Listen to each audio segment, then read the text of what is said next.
Di tengah hiruk-pikuk kota Jakarta yang tak pernah tidur, terdapat sebuah kejadian misterius yang menggemparkan masyarakat sekitar.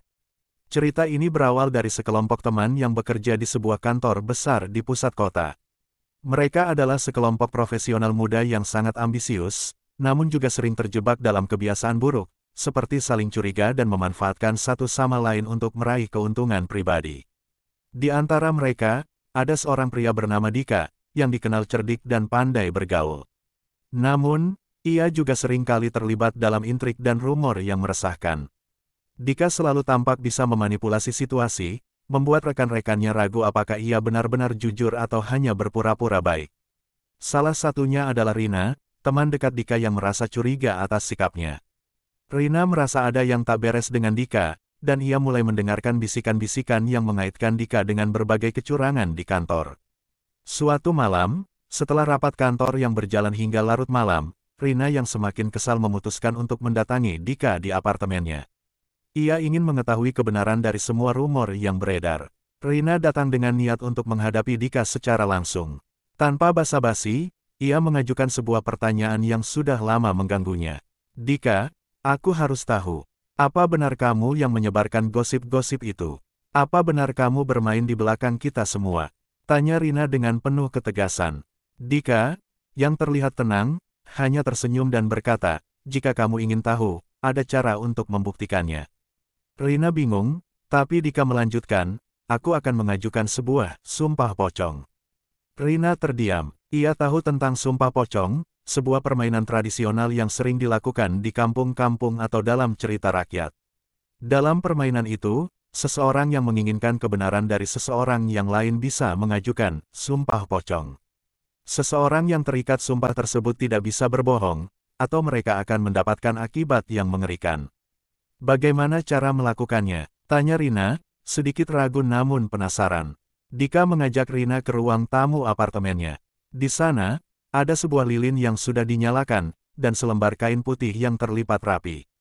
Dika meminta Rina untuk berjanji bahwa ia tidak akan takut.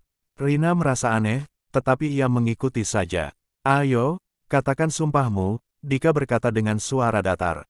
Dengan sedikit ketakutan, Rina pun mulai mengucapkan kata-kata itu. Sumpah pocong, aku bersumpah untuk mengatakan yang sebenarnya. Jika aku berbohong, biarlah aku mendapatkan akibat yang tak termaafkan. Namun, begitu Rina selesai mengucapkan sumpah itu, suasana di sekitar mereka mulai berubah. Lampu-lampu di apartemen tiba-tiba berkedip, dan udara menjadi semakin dingin.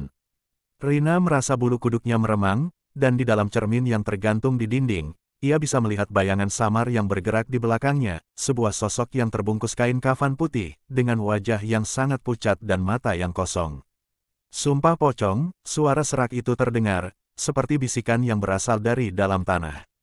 Rina menoleh dan terkejut melihat sosok pocong yang berdiri di sana, semakin mendekat dengan langkah-langkah lambat namun pasti. Matanya menatap tajam ke arah Dika, seolah meminta penjelasan atas sumpah yang baru saja terucap.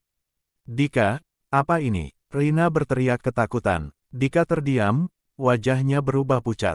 Kau tidak seharusnya mengucapkannya, kata Dika dengan suara bergetar. Aku hanya bercanda, itu bukan cara yang benar untuk mencari tahu kebenaran. Namun, pocong itu semakin mendekat, dan suara serak itu kembali terdengar. Bohong, sumpah yang kau ucapkan adalah kebohongan. Hukumannya harus diterima. Tiba-tiba, pocong itu melayang ke arah Dika. Suara jeritan Dika terdengar sangat menakutkan, dan tubuhnya seperti terhimpit oleh kekuatan yang tak terlihat. Rina, yang sudah sangat ketakutan, berlari keluar dari apartemen, meninggalkan Dika yang semakin terbungkus oleh sosok pocong yang semakin nyata. Pagi harinya, polisi datang untuk menyelidiki kejadian aneh tersebut. Namun, yang mereka temukan hanyalah sebuah apartemen kosong dan berantakan, dengan bau busuk yang menyengat di udara. Tidak ada tanda-tanda Dika di sana, hanya sebuah kain kafan yang tergeletak di lantai, yang tampaknya terikat oleh sumpah yang telah dilanggar. Sejak saat itu, orang-orang di kantor tidak lagi bercanda tentang sumpah pocong. Dan Rina, meskipun tidak tahu persis apa yang terjadi pada Dika, selalu merasa ada sesuatu yang gelap dan mengerikan yang mengikuti mereka dari malam itu, sebuah kisah yang mengingatkan bahwa tidak ada kebohongan yang bisa tersembunyi selamanya.